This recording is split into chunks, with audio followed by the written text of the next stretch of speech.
Also, Bitcoin is so expensive. How much is your life savings? Don't answer. Keep it simple. Hi. Hi. Oh my gosh, there's so many Are we people joining on? already. Yeah, we're on. Yeah, we're we're on. Okay. Yeah. Hi everyone. Hello. Thanks for joining us on our first IG live. Yes, we are from the Simple Sum. Yeah. Evidently. Yes. I'm Pris and I'm Sope. Yes. Yeah. Hi. We're actually streaming on both Singapore and Malaysia. So hi to our Malaysian friends across the border. And hi to our Singaporean friends also. Yeah. Oh my gosh. Yeah. It's a lot of people, huh? Yeah, it's a lot of people. Where are you coming from? Everyone just finished work, is it? Yeah, it's getting late already. Yeah. Okay, but yeah, today we'll be talking about how to start investing. Yeah, but before that, we should do some housekeeping. Yes? Yeah. I think to start off, to everyone who is already here, just a disclaimer. So even though we're talking about investing today, we are both not financial advisors, obviously. Yeah. Obviously. So whatever we say here is not official, like, please don't take it as like Truth. Concrete financial advice, or like, Pris and Soap say invest in this, so we're gonna go. Please don't do that. Please. I can't take the responsibility. Our topic for today is how to start investing, and we're also going to talk about why we started investing as well. And I also will be answering some of your questions that you submitted in the IGS. Alright, so I guess let's just start by talking about investing. What is investing? Oh, well, interesting. I know you have a good analogy on this, right? Do I? Yes. I guess. Okay, wait. Yes. I'll give. Why don't you just? Yeah, I remember your analogy. It was like, okay, let's say you want to start a lemonade stand, but like you got not enough money to start a lemonade stand. So you go to your friend, you're like, okay, I'm gonna give you $10 to buy your lemons and like set up your lemonade stand or whatever. And then your friend is like, okay, I'll start this company, Lemon & Co, something like that. I don't know. Nice name. Yeah, and then if Lemon & Co does really well, your $5, did I say $5 that I put inside? $5 that you put inside Lemon & Co will also grow with the company. Yeah, so that's basically investing. And basically, like, why do we need to start investing? I mean, that depends on your goals, right? Yeah, it depends on your goals. I mean, maybe we can start by sharing why we started investing, the reasons why we started. Oh, because I scared I no money next time. Yeah, I mean, which is like relatable. I also scared no money next time. I want to, I don't know if I'll retire, but in the event that I do get to retire, I think that's why I'm investing. Yeah, before I expire. Poetry. That's primarily the reason why I'm investing. I just want my money to grow, because that's what it is, right? You want to, instead of just leaving your money in the bank, I feel like it's a bit, you're losing out lah if you just put it in the bank account, right? Yeah, you want your dollars to make babies, like lots of babies. Like rabbits. Like a certain bank. Yes. Rabbits. We're not going to mention any brand names. Yeah. This is not sponsored, by the way. No free advertising here. None. Sorry, we don't do that. But yes, our dollars need to make babies because, it doesn't really make sense to me if we are just kind of working every day, just saving the money. So, while you're working hard, you also want your money to own self go and work hard. If I can put it that way. You could say that having your dollars make babies makes sense. Yes, okay. Very good. Moving on. Yes. So, how did we start investing? Well, I guess for us, we started because of the same friend, by the way. Like mutual friends. We both got into the investing bandwagon, if I can call it that, because we had a mutual friend who introduced us to it. Yeah. He kind of walked us through the basics. And also around that time we started around the same time, right? Yeah, we started around the same time. Actually, you started first. Then I was like, oh, Soap started already. I should start. You? Wow, stress, yeah. Actually, I wanted to already, but then I think it was like the FOMO of like because you already started, so I was like, if Soap can start, I should start also. You know what I mean? Love that for you. So if I never start, you also never start lah. Maybe. So if I never started, right, we wouldn't have this IG live because we would never have started at all. But yeah, anyway, right. So it was also around the time when the downturn happened in the market because of COVID-19 pandemic. Yeah. It felt like, I think it was a good time to get into things. I mean, like there's no good time. there's no good time or bad time to start. Just start. Yeah. It's not that we were waiting for a good time to start, because I don't really necessarily believe that you need to wait for like when the prices are low and the market is like the doors are wide open. The doors are always open. It's just a matter of doing it consistently, a consistent effort, which is what our mutual friend also taught us. Yeah. And also like I think because the reason why I did it after why I felt the real push to do it after the whole like March to May COVID thing happened was because like I felt like a bit of a FOMO, like the prices are like so low now, I should have like started earlier. Then I mean the next best time to start is like now lah. You know what I mean? It's true. So that really gave me the push. Pandemic situation, we entered the market. We both got on with the same platform, right? StanChart. We got on StanChart. The brokerage account. Platform. So what do you first? I mean what? What happened when I first started? Is it? What are you trying to? There's a story, obviously. Okay, so the reason why I say like do your own research first as well is because like I think fees are really important when it comes to choosing like a platform. Yes, to go into. Like which we'll cover a bit more in depth later lah. Like for me, I actually like put in because I scared lah, right? I really scared, so I just want to dip my toes in only. So I only put in like $70 into an ETF, and then I realized too late that my fees are like $10, and like $10 for a $70 investment is really not worth it. I would have felt the burn of that, by the way. But although I knew that the fees existed before that, but I think when I was doing it, I felt too like nervous just going into the market itself that I totally forgot about the fees. I totally forgot. Then rookie mistake. It's fine. But you know what? After being burned that one time, I understand now. Never again. So be careful about transaction fees and all that when you're choosing your platform. We actually had a Instagram story sometime back asking for questions from our followers. So we've got quite a few commonly asked questions that I think we'll slowly go through in this session. So I think the first one that we got, which is what we're talking about just now. So we actually received a lot of questions about how to start investing. So how to start? Well, I'm very glad all of you asked. The answer is there's no one way to start. Haha, what a cop-out answer. But it's true. There is really no one way to start. There's so many ways to like get into the market actually. Like there's no one size fits all lah. So while me and Pris went the brokerage path, there's also other options. Like you can look into robo-advisors as well. Do you use robo-advisor?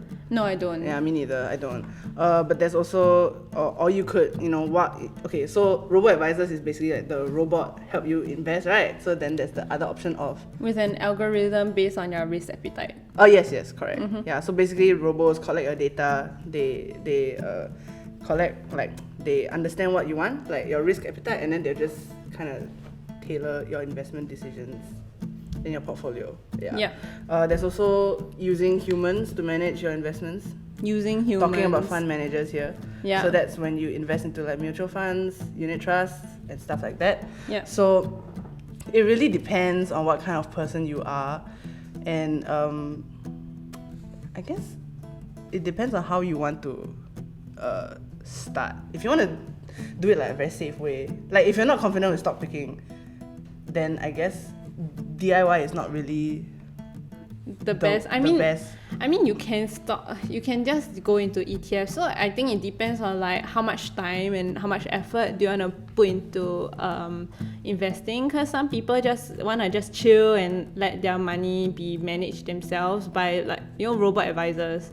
Because I think like even checking the market like every few days it's also time. And it's somewhat of a mental load as well. So it depends on you lah. I mean, for me, I don't mind checking my stocks like every few days. Once in a while. Yeah. I check about a couple of weeks, I guess, because I don't really have time to keep checking also.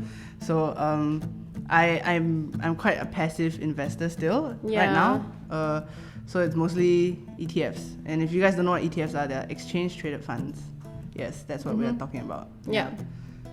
So I think a very important thing to think about also is like what we're talking about, the fees. Yeah, the fees. Yeah, so I don't know if the newcomers to our stream have heard Pris's horror story about her $10 fee on StanChart. Over a $70 investment. Yes. But long story short, please be mindful of like whatever platform you choose. Check the fees, see if they make sense for you. Because I mean, if you end up like spending too much on transaction fees, it also doesn't make sense. Yeah. But at the same time, you know, there's no right, like you don't have to start big to go into investing. It can be as little as like $100. Yeah. But just make sure that the fees make sense before you put in that money. Or you can just pay like some tuition fees like me. The tuition fee was the $10. Yeah, it was a lesson. It was a lesson to be learned. Yes.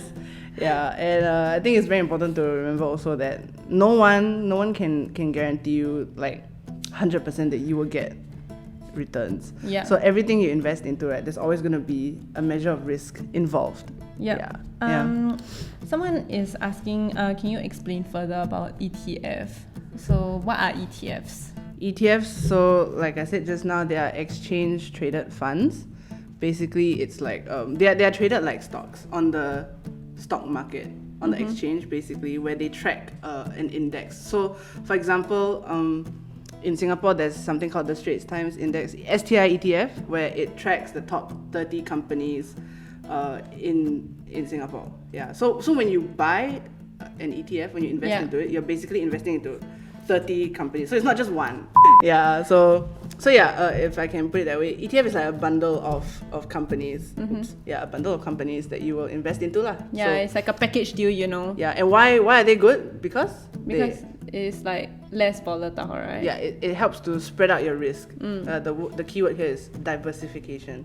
So, you know, like instead of just putting your money into just one stock, right? If you invest in an ETF, you have 30 companies. So if one company goes down, you still have 29 other companies to like kind of keep things afloat. Yeah. So you don't lose all your hard-earned cash. That's true. Yeah. Okay. Okay. Someone asked for Zainal from Singapore. What platform is best to invest in? When you say platform, do you mean brokerage or like? Yeah. I guess. Because I think it really depends on you. Depends on the frequency. Yeah, what types of stocks you buy? Because that's true. Singapore stocks and US stocks, or like international stocks, like different platforms like have different fees depending on which one you buy more. Like for example, Interactive Broker, it's actually more expensive to buy Singapore stocks there. But it's more US focused, right? Yeah, it's more US focused. Yeah. So it really depends on like what you want. Yeah, what you want. What do you want to invest into? How frequently will you be trading? How much money are you going to put in also? And then you can just run a quick like search on the internet to look at the different brokerage platforms. And I think the most important thing to pay attention to is the transaction fees lah. Yeah, it's the fees, and then make sure that the kind of stocks that you want to buy are actually available on those platforms. Yes. If not, you sign up, then you're like, hey, I wanted to buy this, but it's not here. Yeah. So it's a bit wasted lah. Yeah. Okay. So I guess let's move on. What were we talking about just now? Yes, nobody can guarantee you returns. Yes. And of course, a big part of it is also do your own homework. You have to do readings. Sorry, you have to read. You can't get around it. I know it sucks, but so I mean, if you guys are looking for places to start reading, I go to Yahoo Finance, Bloomberg, or I can just do like a quick internet search. Google is your friend and our friend as well. So I think another question that a lot of people have sent in from the previous IG story, right, is that they were asking how relevant is like the past performance of a company with regards to our investing decisions. So Do you look at past performance for your investments so far? Well, the only one that I don't really look that deep into it. I don't look at like numbers. I just see the graph and like, okay, and like the year to date seems it's on the uprise. Right. Yeah. As long as it's going up. Yeah. Truly a designer. You just go for the visuals. Yeah, sorry. You just go for the optics. Why? Yeah. So to answer this question, please don't just look at the graphs. Yeah. But of course, past performance is relevant. Because it gives you more context, right, on how the company or whatever fund you're looking at has been doing historically. And it's always good to know that, they've been doing well so far. It's an indication of whether, the company is being managed properly. Are they generating returns? Because that's the point, right? You don't want to invest in something that's not making money. Why? And even worse, if they're increasing their expenses. Yeah. Right? Yeah, exactly. But I also have to say that past performance is not always an indicator of future performances. Yeah, so please keep that in mind. Yes. I think we got a question from somebody from Singapore. Sorry, I don't know how to say your username, but I'll try. Dok Min. Okay, so she asked. Sorry, I just assumed your gender. Sorry. So they asked, do you think micro investing is a good start for beginner investors? Micro investing. So basically, for those who do you know what micro investing is? No. Okay, so small investing. Correct. So basically micro investing or small investing is basically investing a small sum periodically. So it, like Pris said just now, it can be as low as $100 per month. Yeah. Or 100 ringgit for our friends in Malaysia. Or even lower actually. I think it's a great way to start testing the waters as an investor, especially if you're unsure about the platform. You're still like, oh my god, there's so many choices out there. Analysis paralysis or whatever it is. Starting small allows you to build more momentum and confidence in investing later on, which is true because that's what we started doing. Yeah. So we started small amounts, $70, and from there we just felt our way through, Yeah. So micro investing, it helps because then you're not putting in all your savings or your earnings at the same time. I mean, it's testing the waters. I mean, what the real gains here is the confidence. Yeah, and you don't want to you invest in something that you're not familiar with. Then the mental strain, you cannot sleep. You don't know what you're investing into. Yeah. So micro investing is a good way to start if you're a beginner like us, professional noobs. Yeah. Always. Yes, correct. Yeah. Yeah. So True. A lot of other people have asked about property actually. Yeah. Whether it's better to rent or buy. Yeah. Yeah, but I mean, what do you think since you are buying your home? I think there's like two types of people when it comes to like buying a home, right? Like your first home, you buy it and you plan to live in it like forever. And then the second person is like, they buy it and then they hope to flip it and get some as in return. invest in it. Yeah, they and then make money afterwards. Yeah, correct. Hope that the valuation of the house like increases and then you sell it for a profit. I guess in Singapore's context, there's like you're buying, let's say you buy a BTO in like a non-mature estate. Then you hope and pray that when the estate matures and grows up and becomes an adult, it's worth more. Oh, okay. Yes. Good analogy. Yes, correct, I like it. So but I guess you're right. There's a lot of things to consider. Well, I think there was another question that came in from Malaysia actually. If there are no other. Yeah. So we have a question from Instagram user Silent Disco from Malaysia with a double E. The question is, should I put in all my life savings into Bitcoin? Please don't put in all your life savings into anything. And I'm saying this as a person with limited life savings also. I wouldn't put them in. And of course, we're not financial advisors, but please don't. And also understand that whatever investments you undertake, there's always a measure of risk. So nothing is ever risk-free. The question you should ask yourself, I guess, is like, what are you putting your life savings aside for? Yeah.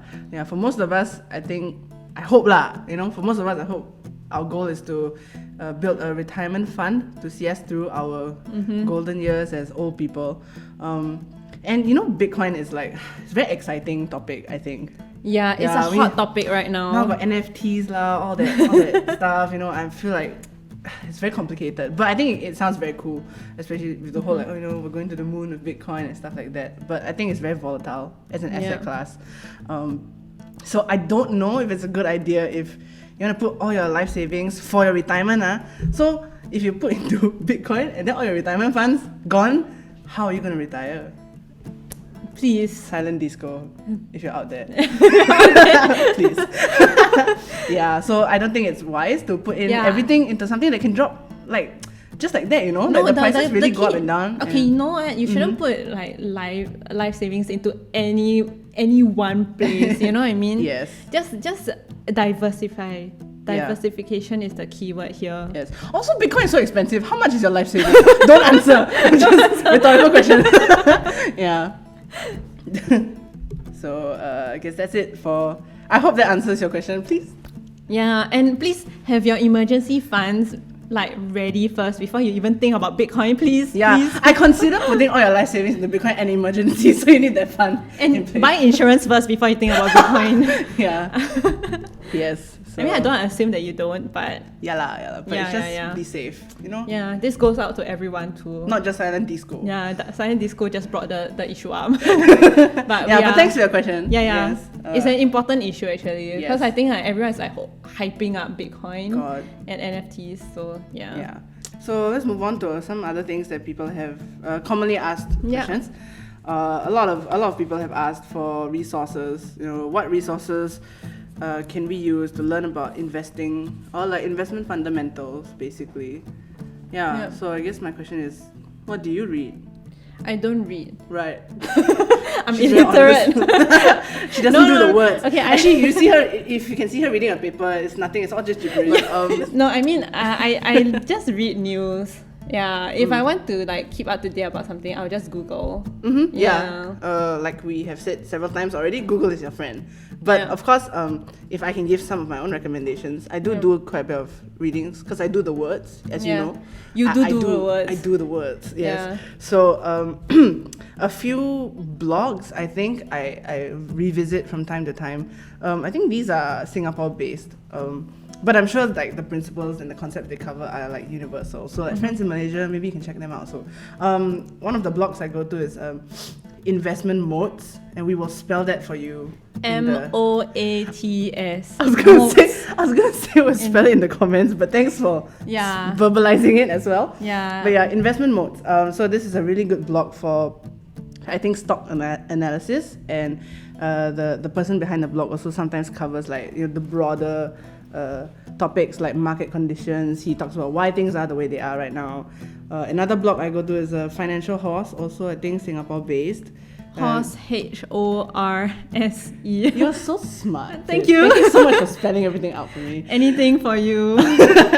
So Financial Horse, good also for stock analysis, and he also covers conceptual stuff also, like what's the stock market bubble, are we in a bubble right now? And of course I have to say this, the simple sum, we are also on the internets, the interwebs, and we actually have an investing guide for beginners that I think is very good for noobs, or people who haven't started it but are thinking of doing it. You can search Bochap Investing. That is spell Bochap. BO space CHUP. Yes, so the article covers a lot of basics, like how do you start investing. It explains what ETFs are, also how to build your portfolio, how to allocate your assets and all of that. Once again, it's thesimplesum.com. So I think that's a pretty good springboard. And I've read a couple of books also just to get a sense of like fundamentals, like conceptual stuff. Like I'm sure people have heard of Rich Dad Poor Dad. It's a pretty decent book. And also there's another book called Rich by Retirement. Yes. So those are some pretty good starter options. I think a rule of thumb for me is like when I read, right, I don't just like, sometimes you come across like difficult things and then you just flip the page like, never mind, I'll come back to it later. You will not. So my rule of thumb is, as you read, just take down notes of what is like stumbling you, things like that. I feel very called out because I do that all the time. You ignore, right? You just be like, no, never mind. Just flip the page. Like, hopefully I'll understand the next thing you talk about. So that's some of my recommendations. When you talk about doing research, on stocks, what do you look at besides past performance? I personally look at the news. You can infer a lot of things from the news, and like maybe they have a new contract coming up, like there are like rumors about this and that. But ultimately it's up to your own discretion. There's lots of like profession, like CFA people, like financial experts, CFA people, yes. Certified people who are actually like doing like videos on YouTube. I mean it's just a suggestion. And that's why I kind of like websites like Yahoo Finance, right? You can look up your stocks, and then when you go into like a particular stock, they tend to put down like below. If you scroll down, you'll see like news articles that are related to that stock lah. Spend some time to keep up to date. I mean, if you really want to actively invest. Yeah. I hope that answered. Yeah, I hope so. I hope so. Yes. From user Shami Ubaldo. Sorry about that. Anyway, so Shami, I'm just gonna call you Shami, okay? Your question is, how do you know if you've gained something from your investments, or at least break even? Hi from the Philippines. Oh my god, hi. Hi. I think first of all, it's important to understand your own motivations for why you are investing, because once you know your goals for investing, that will dictate like the time frame for which like you leave your money in an investment and what investment products you can choose. So if you're investing to like grow your savings because you're gonna buy a house in 5 years, sounds like me. Yes, I might buy a house in 5 years. Who knows? Personal story. Yeah, then you can choose products that are like low to medium risk, like conservative funds, dividend stocks, REITs, which are real estate investment trusts, or robo-advisors that offer low risk portfolios. Yeah, so generally just keep track of your initial capital that you put into your investments. Check in periodically. You don't have to do it like every few days. I don't know. I don't think you should. Don't spend so much time looking at it, I guess. I think a rule of thumb, 6 months to a year. Your capital can fluctuate, but consider if those fluctuations are because of short-term events, that don't really actually impact the funds in the long term. Don't give yourself unnecessary stress. If you cannot sleep at night, that's like a red flag. Please get 8 hours of sleep every night. Speak with your financial advisor. If you have an advisor, and research what's going on in the fund before making a decision. So like we've said several times already, do an internet search. Yes. Inform yourself. Do the words. So I hope that answers your question, Shami. One thing that people have, a bunch of people have asked us to talk about is also rules in spending money. Wow. Rules in spending money. What are your rules, Pris, for spending money? Just spend if it makes you happy. Happiness rises above and then crashes down after I'm like, oh, there's no more money to spend. It's like coming down from a sugar high. No, okay, but seriously, I think we recently did a podcast about like intentional spending. Correct. And like linking our life goals with how we spend. Letting our core values guide how we spend money. That's true. So for example, your values, one of your values that you mentioned in the podcast is family, right? Family, health, so things like that. So how does that dictate your spending? I mean, like, okay, for example, if I'm very tempted by this Starbucks drink, like, does it, and I'm planning to drink it alone in my room. As opposed to buying it, then taking extra straws and like, hey, mommy, daddy. Family time. I would think like, how does this like serve me in terms of my health? Obviously, it's not healthy. And then like, how does it serve me in terms of like spending more time with my family, or like maybe even benefiting like my family life in the future? Like, I have other things that I have to save for, like my house. And like which in which you will start your new family. Exactly. So I mean, when I put that into perspective, I'm like, oh, okay, I have all these bigger things to spend on. Like, okay, it's fine. You prioritize lah. It's like prioritizing. So that's basically how it helps you to focus where your money is going. If not, you're just randomly spending money, you also don't know why. I'm like, Then you check your that bank makes me account. happy. That makes me happy. Everything makes you happy. Then you check your bank account, suddenly you're not happy anymore. What happened? Then it all crashes down. What went wrong? What went wrong? Ask yourself that. Anyway.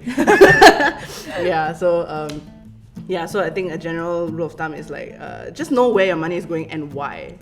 If you don't know why, maybe you shouldn't have spent that money in the first place. Yeah. I'm talking to you. That's right. Yeah. Think about it. Yeah, that's right. I'll end with a story. It's a short story. Yay. I mean, I hope it serves as some sort of encouragement to all of you. Financial story time. Financial story time. Yes. Are you all tucked into your beds? No, just kidding. No, you're just kidding. but legit is like it's about how a cat like bested investors when it came to the market. Oh. Yes. So okay, it's a real story, but I don't remember their names of the investors. But they were like I know the cat's name. I know the cat's Priorities. Yes. Yeah. Okay. So there were 3 teams assembled. One team was made out of 3 expert investors. Mm-hmm. The team 2 was made out of like a group of students, a group of secondary school students actually. Okay. And then the third one, well, he's solo. He's Orlando the cat. Orlando the cat. Champion. And each team were given £5,000 each. Wow, that's a lot of money. To invest over a year. Wow. Yeah. Okay. So then they will compete on the profits made at the end of the year. Yeah. So team 1 at the end of the year, team 1 is the professional investors. So they had £5,176 at the end of the year. And then team 2, the secondary school students, they made a loss, £4,840 at the end of the year. Ouch. But Orlando the cat though, he got £5,542 at the end of the year. Wait, in profit? Yeah. No. It's like Okay. So the profit was like 500 plus. Right, okay. Which was higher than the group of investors by like almost $400. I think those guys would be like, huddle, we lost to a cat. I know everyone is like wondering how the heck Orlando chose his stocks, considering that he has no thumbs. Yeah. Yeah, but he chose the stocks by throwing around his cat toy, like around like a lot of like, I guess, stock papers and stuff. And then wherever the mouse landed, it was put into his portfolio. Yeah.